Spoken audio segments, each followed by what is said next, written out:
কোন ফকিনি বাচ্চা এই বাইকটা আমাদের গাড়ির সামনে রেখে দিয়েছে? এই তুই বাইকটা সরা।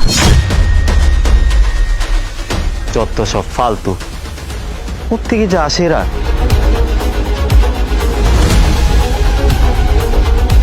হ্যাঁ ঠিক আছে ভাইয়া, এখন তো গাড়ি নিয়ে বেরোতে পারবেন, বের হন। এই তুই কি বোকা? একটা গাড়ির সামনে তুই বাইকটা এবার পার্ক করে রেখে দিয়েছিস। ভাইয়া বাইকটা তো আমার না, আমি জাস্ট সরিয়ে দিলাম আপনাদেরকে। বাইকটা তোর না, বাইকটা তাহলে কার? বাইকটা কার সেটা তো আমি জানি না ভাইয়া, বললাম তো বাইকটা আমার না। আচ্ছা ঠিক আছে, বাইক যেহেতু সাইড করেছিস, দাঁড়া তোর পারিশ্রমিক দে। আমি এবার ফ্রিতে কাউকে কাজ করাই না, এনে। না না ভাইয়া, আমার কোনো টাকার প্রয়োজন নেই। টাকা লাগবে না মানে? আমাদের হেল্প করেছিস, বাইকটা সাইড করেছিস, তার জন্য আমি তোকে টাকা দিচ্ছি, টাকা রাখ। না না ভাইয়া, হেল্প করেছি আমি এমনিতেই, এর জন্য তো টাকা পয়সার দরকার নেই, আমি কোনো টাকা পয়সা রাখতে পারবো না, আপনারা জানেন। আরে বোকা, টাকাটা রাখ, তোর উপকার আসবে, লজ্জা পাচ্ছিস কেন?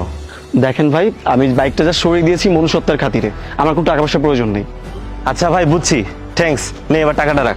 আপনাদের দুজনকে দেখে মনে হচ্ছে আপনাদের টাকা পয়সা অনেক অহংকার, তাই না? তাই বারবার আমাকে টাকাটা দিয়ে বারবার জোর করতেছেন, তাই তো? আমাদের টাকা আছে তাই আমরা অহংকার দেখাচ্ছি, তোর কাছে টাকা নেই তাই তুই অহংকার দেখাতে পারছিস না। তোকে তো টাকাটা রাখতে বললো, তোর কাজে লাগবে, টাকাটা রাখ। হ্যাঁ ও তো ঠিকই বলেছে, রাখ টাকাটা রাখ। আশ্চর্য ভাইয়া, আপনাদের দুজনকে আমি বারবার বললাম যে আমার কোনো টাকা পয়সার প্রয়োজন নেই, এরপর আপনার টাকাটা নিয়ে। এই ওয়েট, তুই ভাইয়া কাকে ডাকছিস? হ্যাঁ, তোর মতো একটা ছোট লোক রাস্তার ছেলে আমার বয়ফ্রেন্ডকে ভাইয়া ডাকতেছে? তুই জানিস ওর এলাকার সবাই ওকে স্যার বলে ডাকে, আর তোর যে ড্রেস গেট আপ, তোর তো ওকে বাবা বলে ডাকা উচিত। এনিওয়ে চলো, আমাদের লেট হয়ে যাচ্ছে। হ্যাঁ চলো।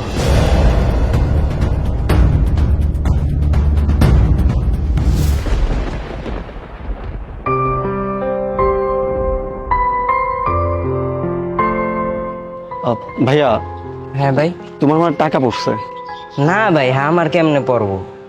আমার পড়ে নাই, আমি তো ওই সারাদিন কাম করে পাই 200-300 টাকা। না না, তারপরেও টাকাটা যদি পড়ে আছে, টাকাটা মনে হয় তোমারই, রাখো। না ভাই, আমার না, এটা মনে হয় আপনার। না না, আমার টাকা। আচ্ছা যেহেতু পড়েই আছে, টাকাটা তুমি রাখো না, সমস্যা কোথায়? না ভাই, আমি এত টাকা রাখবো? এত টাকা আমি রাখতে পারবো না ভাই, যেহেতু আপনি আগে পাইছেন, এটা আপনার ভাই।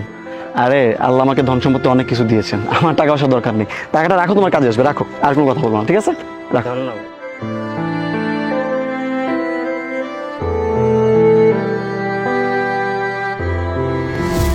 এদিকের প্লেসগুলো না অনেক সুন্দর। আচ্ছা আমরা কবে একটা গাড়ি ওয়াও, দেখো গাড়িটা অনেক সুন্দর না?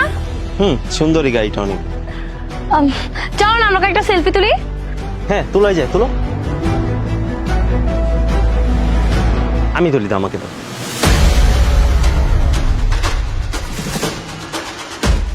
না একদম না, সুন্দর হইতেছে না। আচ্ছা ওই যে এই এদিকে আয় তো। জি, কিছু বলবেন? ও আচ্ছা, তুই ওই ছেলেটা না? আচ্ছা বাই দ্য ওয়ে, আমাদের কিছু ছবি তুলে দে তো। হ্যাঁ শিওর। আর চিন্তা করিস না, এর জন্য তোকে টাকাও দিব।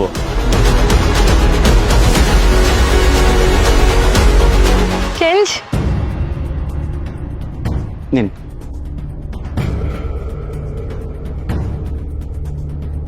ওয়াও, দেখছো এখন সুন্দর হইছে না? আচ্ছা দাঁড়া, আমি তো আবার কোনো কাজ ফ্রিতে করাই না, এই নে। ঠিক আছে। তুইও দাঁড়া, তোর একটা ছবি তুলে দে। না না ভাইয়া, আমার ছবি তোলা লাগবে না। আরে একটা ছবি তুললে কি হবে? আমরা তো কাউকে বলতে যাবো না। না না ম্যাডাম, বললাম তো আমার ছবি তোলার কোনো শখ নেই। আরে বোকা, ভয় পাচ্ছিস কেন? একটা ছবি তো তুলতেই পারিস, আর তাছাড়া তোর তো এরকম গাড়ি কেনার কোনো অ্যাবিলিটি নাই। তুল তুল তুল। না না ভাইয়া, আমি কোনো ছবি তুলবো না। আরে একটা ছবি তুললে কি সমস্যা? বললাম তো যে আমরা কাউকে বলবো না, একটা ছবি তুলতেই পারো। ম্যাডাম আমি তো আপনাকে বললাম যে আমার ছবি তোলার কোনো শখ নেই, যেখানে গাড়িটাই আমার, সেখানে ছবি তোলার তো কোনো প্রশ্নই আসে না। গাড়ি তোর মানে? আচ্ছা তাছাড়াও মানে আমরা কিভাবে বিশ্বাস করবো যে এটা তোর গাড়ি? ও, বিশ্বাস হচ্ছে না তাই তো?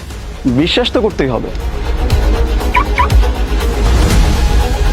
কিন্তু ভাইয়া, সেদিন আমরা যখন আপনাকে এত করে অপমান করলাম, তখন তো মানে আপনি কিছু বলেন নাই যে আপনার গাড়ি আছে বা এত দামি একটা গাড়ি আছে, মানে আমরা তো বুঝতেই পারলাম না। এক্স্যাক্টলি, আমি কিছু বলিনি এই কারণে, কারণ আমার মধ্যে বিন্দুমাত্র অহংকার নেই, যেটা আপনাদের মধ্যে রয়েছে। কারণ অহংকার মানুষকে ভিতর থেকে এতটাই হিংস্র বানিয়ে ফেলে, তখন সে বুঝতে পারে না যে কোন মানুষের সাথে সে কিরকম ব্যবহার করতেছে। একটা সময় আমার কিছুই ছিল না, খুব গরিব ছিলাম, একেবারে শূন্য থেকে শুরু করি, আর পরিশ্রমের ফলে আজকে আমি এখানে। আমার নিজের কাছে খুব গর্ব হয় যে আমি কোথায় ছিলাম, কোথা থেকে কোথায় চলে আসলাম। যাই হোক, এত কিছু বলে আপনাদের লাভ নেই, আপনাদের অহংকার অনেক বেশি। শুধু একটা কথাই আপনাদের দুজনকে আমি বলতে চাই, সেটা হচ্ছে টাকা আর অহংকার দুইটা জিনিস কখনো থাকে না, কখন কোথায় বিলীন হয়ে যাবে বলতে পারবেন না। তাই টাকা নিয়ে কখনো অহংকার করবেন না। ভালো থাকবেন। ও হ্যাঁ, আরেকটা কথা, আপনি ওই দিন কি যেন বলেছিলেন যে আপনাকে আমি ভাইয়া কেন বললাম, কেন স্যার বললাম না? স্যার বললো মানান, আপনাকে বাবা বলা উচিত, কারণ এলাকার সব আপনাকে বাবা বলে ডাকে, আপনার অনেক ধন সম্পত্তি, ভালো একটা জব করেন আপনি, রাইট? একটা কথা মাথায় রাখবেন, বাবাও না বাবা থাকে যাকে আমরা দাদা বলি। Excuse me.